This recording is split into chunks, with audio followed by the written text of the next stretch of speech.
എല്ലാവർക്കും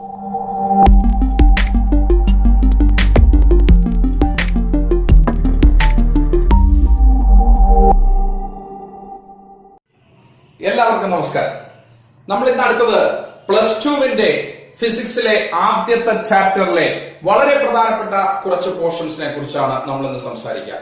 അതിൽ തന്നെ ആധികാരികമായിട്ട് ആദ്യമേ മനസ്സിലാക്കേണ്ടതും വളരെ കൃത്യമായി അറിഞ്ഞിരിക്കേണ്ടതുമായ ഒരു ലോയാണ് കൂളംസ് ലോ. ഒരുപാട് തരത്തിലുള്ള വീഡിയോസ് പ്ലസ് ടുവിൽ നിങ്ങൾ കണ്ടിട്ടുണ്ടാവും. എങ്കിലും ഒരു ചെറിയ പ്രയത്നം ഒന്ന് ശ്രദ്ധിച്ചു നോക്കൂ.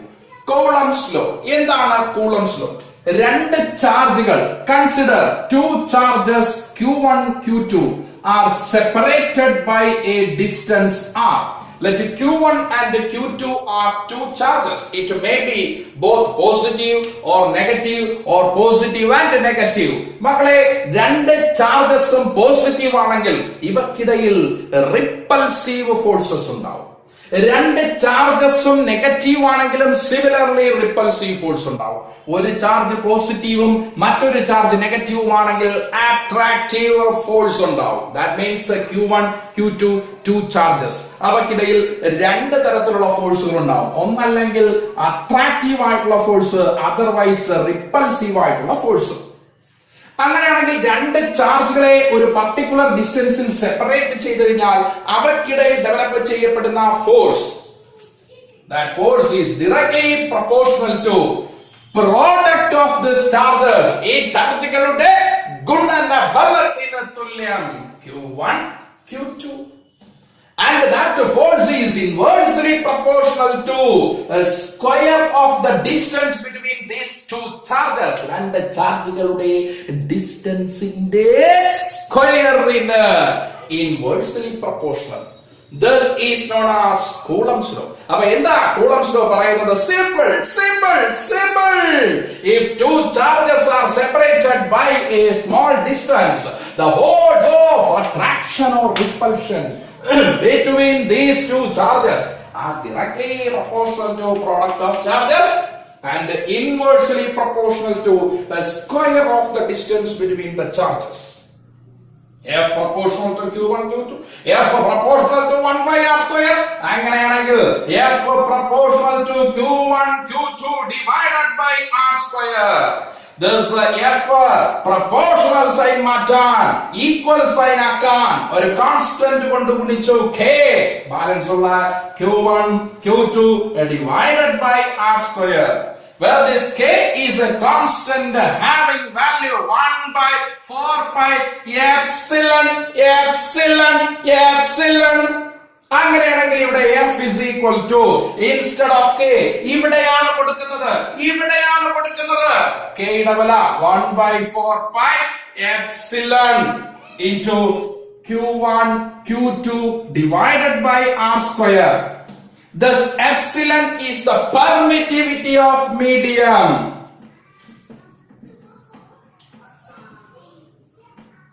മീഡിയത്തിന്റെ സ്വഭാവം അത്രേ ഉള്ളൂ, permittivity of medium.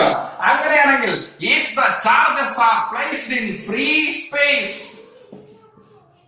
or vacuum, ഈ ചാർജുകളെ ഫ്രീ സ്പേസിലോ വാക്വത്തിലോ വെച്ച് കഴിഞ്ഞാൽ F is equal to 1 by 4 pi epsilon 0. എപ്സിലണിന്റെ സ്ഥലത്ത് epsilon 0 into Q1 Q2 by r square. This is the final equation of Coulomb's law. What is Coulomb's law? Coulomb's law states that if two charges are separated by a distance r, the force of attraction or repulsion between these two charges are directly proportional to the product of charges, and that force is inversely proportional to square of the distance between the charges. That is F proportional to Q1 Q2, F proportional to 1 by r square, F proportional to Q1 Q2 by r square. Therefore F is equal to K into Q1 Q2 divided by r square, where K having value 1 by 4 pi epsilon, where epsilon is the permittivity of medium, mediumത്തിന്റെ സ്വഭാവം. അങ്ങനെ F is equal to 1 by 4 pi epsilon into Q1 Q2 by r square. if the charges are placed in free space. Therefore, F is equal to 1 by 4 pi epsilon 0 into Q1 Q2 by R square. Coulomb's law. Okay? So, the vector form കുറിച്ചാണ്. അപ്പോ vector form of Coulomb's law. സാധാരണ നമ്മൾ പഠിച്ചു Coulomb's law F is equal to 1 by 4 pi epsilon 0 into Q1 Q2 divided by R square. That means if two charges Q1 and Q2 are separated by a distance R, the force developed between the charges F is equal to 1 by 4 pi epsilon 0 into Q1 Q2 divided by R square, where this R is the distance between the charges, Q1 Q2 are the charges. ഇനി നമ്മൾ സംസാരിക്കാൻ പോകുന്നത് Coulomb's law in vector form. അപ്പോൾ what is vector quantity? Vector quantities are those quantities in which both have a magnitude and direction. മാഗ്നിറ്റ്യൂഡും ഡിറക്ഷനും ഉള്ള ക്വാണ്ടിറ്റികളെയാണ് നമ്മൾ vector quantities എന്ന് വിളിക്കുക. അങ്ങനെയാണെങ്കിൽ ഇതിന് മാഗ്നിറ്റ്യൂഡ് പോലെ തന്നെ ഡിറക്ഷൻ കൂടി വേണം. സപ്പോസ് 1 എന്ന് പറയുന്ന ചാർജിൽ നിന്ന് Q2 എന്ന് പറയുന്ന ചാർജിലാണ് ഫോഴ്സ് ഡെവലപ്പ് ആവുന്നത് എന്ന് വിചാരിക്കുക. അങ്ങനെയാണെങ്കിൽ ഇതിനെ നമ്മൾ Coulomb's law വെക്ടർ ഫോമിലേക്ക് മാറ്റുമ്പോൾ vector F is equal to 1 by 4 pi epsilon 0 into Q1 Q2 divided by R square. ഇവിടെ വെക്ടർ F ആയതുകൊണ്ട് ഡിസ്റ്റൻസും വെക്ടറിലേക്ക് മാറ്റണം. ഇനി ഫോഴ്സ് എവിടെ നിന്ന് എവിടെയാണ് ഉണ്ടാകുന്നതെന്ന് നോക്കിയേ. രണ്ടാമത്തെ ചാർജിലാണ് ഉണ്ടാകുന്നത്. അതുകൊണ്ട് ഫോഴ്സ് ഉണ്ടായത് എവിടെയാ? 2 എന്ന് പറയുന്ന ചാർജില്. ആരാണ് ഫോഴ്സിനെ ഉണ്ടാക്കിയത്? അല്ലെങ്കിൽ ഫ്രം എവിടെ നിന്നാണ് വന്നത്? 1 എന്ന് പറയുന്ന ചാർജിൽ നിന്നാണ് വന്നത്. അതുകൊണ്ട് 1. അപ്പോ വെക്ടർ F21 എന്ന് പറഞ്ഞാൽ this force is developed on the charge. എവിടെ? 2 എന്ന് പറയുന്ന ചാർജിൽ ഉണ്ടായി. അതുകൊണ്ട് 2 എന്ന് പറയുന്ന നമ്പർ ഫസ്റ്റ്. എവിടെ നിന്നാണ് വന്നത്? 1 എന്ന് പറയുന്ന ചാർജിൽ നിന്ന്. So vector F21. അപ്പോൾ ഡിസ്റ്റൻസ് എവിടെ നിന്ന് എങ്ങോട്ട് മെഷർ ചെയ്യണം?